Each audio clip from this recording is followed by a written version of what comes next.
मायका और ससुराल, एक दुख भरी कहानी। ससुराल में वो पहली सुबह आज भी याद है, कितना हड़बड़ा उठी थी, ये सोचते हुए कि देर हो गई है और सब ना जाने क्या सोचेंगे। एक रात ही तो नए घर में काटी है और इतना बदलाव, जैसे आकाश में उड़ती चिड़िया को किसी ने सोने के मोतियों का लालच देकर पिंजरे में बंद कर दिया हो। शुरू के कुछ दिन तो यूं ही गुजर गए। हम घूमने बाहर चले गए। जब वापस आए तो सासू माँ की आंखों में खुशी तो थी, लेकिन बस अपने बेटे के लिए ही दिखी मुझे।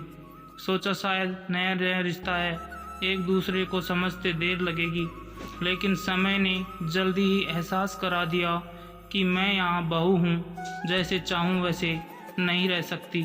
कुछ कायदा मर्यादा है जिनका पालन मुझे करना होगा। धीरे धीरे बात करना, धीरे से हंसना, सबके खाने के बाद खाना, ये सब बातें जैसे अपने आप ही आ गई।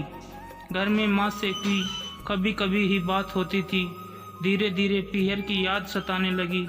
ससुराल में पूछा तो कहा गया अभी नहीं, कुछ दिन बाद। जिस पति ने कुछ दिन पहले ही मेरे माता पिता से ये कहा था कि पास ही तो हैं, कभी भी आ जाएगी, उनके भी सुर बदले हुए थे। अब धीरे धीरे समझ आ रहा था कि शादी कोई खेल नहीं, इसमें सिर्फ घर नहीं बदलता, बल्कि आपका पूरा जीवन ही बदल जाता है। आप कभी भी उठ के अपने पीहर नहीं जा सकते, यहाँ तक कि कभी याद आए तो आपके पीहर वाले भी बिन पूछे नहीं आ सकते। पीहर का वो अल्लड़पन, वो बेबाक हंसना, वो झूठे मुँह रसोई में कुछ भी छू लेना, सब मन चाहे तब उठना, सोना नहाना, सब बस अब यादें ही रह जाती हैं। अब मुझे समझ आने लगा था कि क्यों विदाई के समय सब मुझे गले लगाकर रो रहे थे।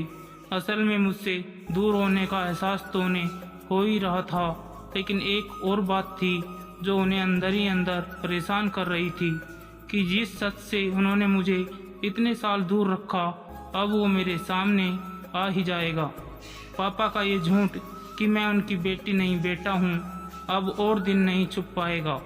उनकी सबसे बड़ी चिंता ये थी, अब उनका बेटा, जिसे कभी बेटी होने का एहसास ही नहीं कराया था, कि इतने बड़े सच को कैसे स्वीकार करेगा। माँ को चिंता थी कि उनकी बेटी ने कभी एक गिलास पानी का नहीं उठाया, तो इतने बड़े परिवार की जिम्मेदारी कैसे उठाएगी। सब इस विदाई और मेरे पराये होने का मर्म जानते थे, सिवाय मेरे। इसलिए सब ऐसे रो रहे थे जैसे मैं डोली में नहीं, अर्थी में जा रही हूँ। आज मुझे समझ आया कि उनको रोना गलत नहीं था। हमारे समाज का नियम ही है, एक बार बेटी डोली में विदा हुई तो फिर वो बस मेहमान ही होती है घर की।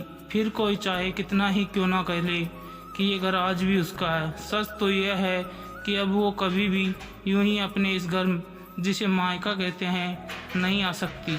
हजारों समस्याओं और परेशानियां आने पर भी उसी को हल करना है, हंसते हुए, गम छुपाते हुए। क्या यह तपस्या से कम नहीं है? अनजान जगह को सुधार कर अच्छा बनाने का काम करना। क्या कहेंगे आप?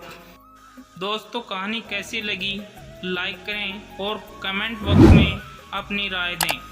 ऐसी ही और कहानी सुनने के लिए हमारे चैनल RS वॉइस को सब्सक्राइब कर लें।